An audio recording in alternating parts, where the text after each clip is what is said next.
Menyudan deməli burada standart hamısı musiqidir.那个没有 CarPlay 是吧？是有吗？这边没有啊。它这个没有投屏。CarPlay'imiz yoxdur burada hal-hazırda. Biraz narahat edə bilər.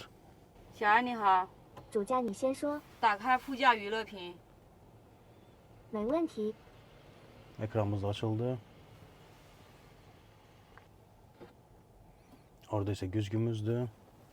Burada ise Movies. Yoku Çinlilərin YouTube'udur, öyle diyeyim. Bence ben şu canın çıktı o. Burada da Çinli proqramların demək olar ki, hamısı burada var. Bağlanmasını da gördünüz orada. Dediyinə görə sıfırdan 100-ə sürətlənməsi isə 6 saniyədən biraz çox müddətə alınır. İndi yoxlayacağıq onu da. Təzə maşın olduğu üçün, yeni bir model olduğu üçün satıcıların özləri də belə deyim, modelə tam bələd deyirlər. Mən özüm internetdə oxumuşam xeyli şeyini, amma satıcılara sual verəndə onlar belə bəzən cavab verə bilmirlər. Həmçinin burada bizim deməli wireless chargingimiz var. 50 watt verə bilir bizə və sürətlidir. Burada həm də kondisioner var, soyuducusu var ki, telefon qızmasın. Çox vaxtı wirelesslərdə, yəni əvvəlki wirelesslərdə burada çıxış olmurdu və telefon qıza bilirdi. İndi isə burada bir soyutma sistemi qoyublar ki, telefon qızmasın. Həmçinin burada deməli bir növ soyuducu funksiyasını oynayır buradakı. Kondisionerlə bağlıdır. Belə deyim, kondisioneri soyuq dəyərcələrə qoyduqda buranın içi də sərinləyir və sərin çıxılarınızı bunu saxlaya bilərsiniz. Tam soyuducu deyil, amma funksiyaları var. Arxadakı hissədə isə soyuducu funksiyası yoxdur. Amma içinə əşyalarınızı qoya bilərsiniz. Tutumu da çox yetərlidir.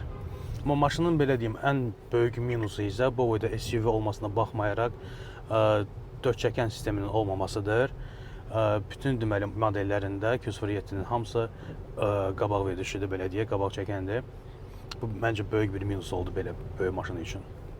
Həmçinin burada HUD-imiz də var, head-up display-imiz və sürəti, sonra deməli avtopilotun xüsusiyyətlərini hamısını göstərir. Siz yəqin görmürsünüz o tərəfdən, amma buradan baxanda hamısı görsənir burada.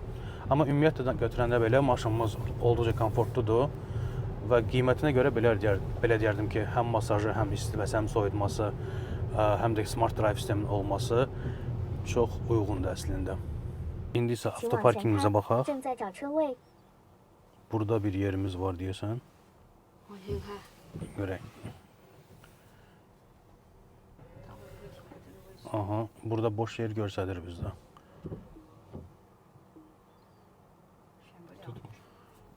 Yox, hələ də yer axtar. Hə, tapdı yeri. Bastıq. 松开方向盘和刹车。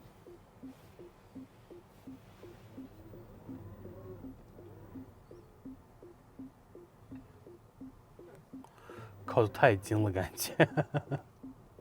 Heç nəyə vurmuram, avtoparkingimizi eləyək. 这个撞的话需要我负责任吗？要的。为什么要的？害怕。Deyirlər ki, yəni dəysə burada要不我们找一个 biz də deməli车上的替补。 belə deyim, məsuliyyətə cəlb olunuruq.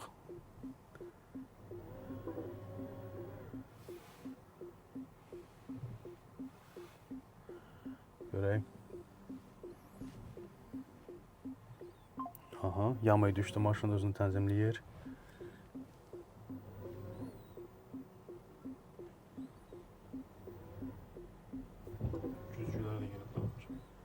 Güzgülər yenib qalxıb, bilmirəm kimə göstərir onu.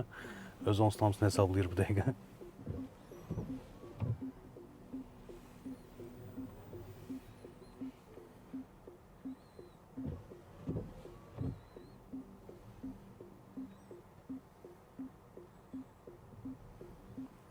Saxladı. Xeylaşı var. 泊车已完成。 Hazır dayandıq, əlimizə içinə vurmadan. Biraz vaxt uzun getdi, amma saxladı maşını və heç nəyə dəymədik. Düzdür, biraz adrenalinli momentlər yaşatdı bizə. Çünki çox yaxın götürürdü bəzi bucaqları. Yəni, mən inanmıram ki, sürən bir adam o qədər yaxın götürən. Çünki tam görsənmir deyə maşının şeyləri, küncləri. Biraz qorxulu gəldi düzünü deyim. İndi keçək salonumuza. Hal-hazırda yenidən salonumuza qayıtdıq bura. Əgər Bakıda Çanqançı yüyənlər olsun, bivaydilər olsun və s. Çin maşını əldə etmək istəsəniz, bizim əlaqə saxlaya bilərsiniz. Ən sərfəli qiymətlərlə onları sizə Bakıya çatdırılma edəcək.